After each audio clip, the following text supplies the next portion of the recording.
Oui, Albéric de Montgolfier.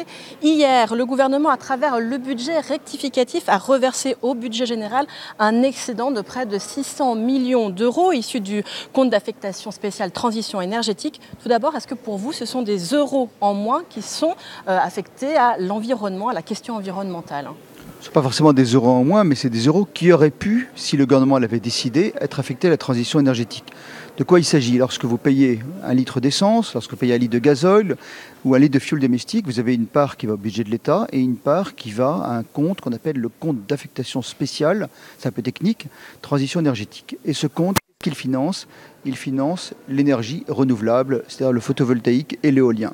Qu'est-ce qui s'est passé pour ce qui s'est passé tout simplement, c'est que tout ça est régulé. Il y a un organisme qui s'appelle la CRE, la Commission de régulation de l'énergie, qui a constaté dès le mois de juillet que l'on avait besoin de moins d'argent pour financer l'éolien et le photovoltaïque, parce que tout ça est évidemment très régulé.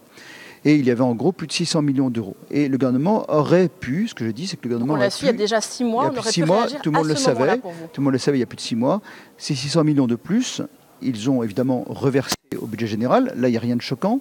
Mais en revanche, sur le plan politique, le gouvernement a très bien pu dire nous avons une partie de cette fiscalité qui vient de l'essence, qui vient du gazole payé par les Français, qui vient du fioul domestique payé par les Français. Eh bien, ce surplus de recettes, c'est quelques 600 millions d'euros de plus, on les affecte, on les utilise en partie plutôt pour accompagner les Français qui en ont le plus besoin, pour financer la rénovation de leurs fenêtres, pour financer sur ce sujet-là, il y a eu un rabotage. Alors oui, tout à fait. Alors aujourd'hui, c'est pourquoi ça fait débat, bien sûr, parce qu'il y a le cours de l'énergie, mais il y a aussi le fait qu'il y a peu de mesures d'accompagnement. Et en tous les cas, les mesures d'accompagnement, elles sont moindres que l'année dernière. Si je prends l'exemple d'un crédit d'impôt que les Français qui font des travaux connaissent bien, que le crédit d'impôt transition énergétique, le CITE, eh bien, on a aujourd'hui moins de moyens qu'on en avait par exemple il y a 2 ans.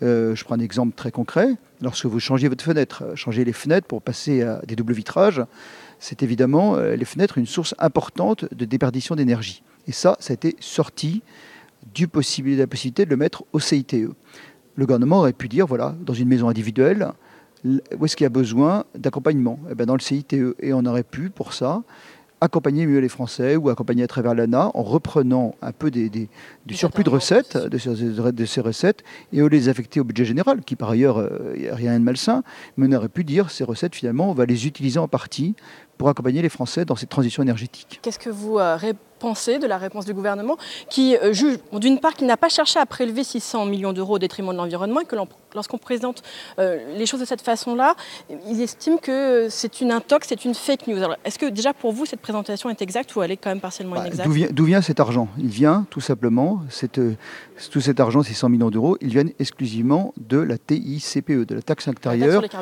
payée par le carburant ou le fioul domestique. Donc c'est très concrètement, et l'État, de fait, va consacrer moins à l'énergie solaire ou à l'énergie éolienne. C'est un constat simplement. Là-dessus, il n'y a pas de décision. C'est la décision qui n'appartient pas au gouvernement, qui appartient à la Commission de régulation de l'énergie. C'est tout à fait vrai de ce point de vue.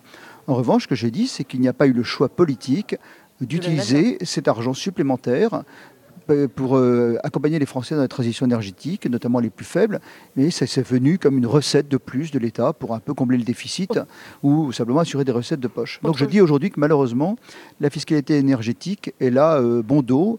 Et d'ailleurs, il y a un peu de contradiction parce que d'un côté, le gouvernement nous dit on l'augmente, mais c'est pour mieux vous accompagner dans la transition énergétique. Et puis de l'autre, certains ministres disent mais non, c'est pour payer les écoles, pour payer les routes, pour payer les infirmières.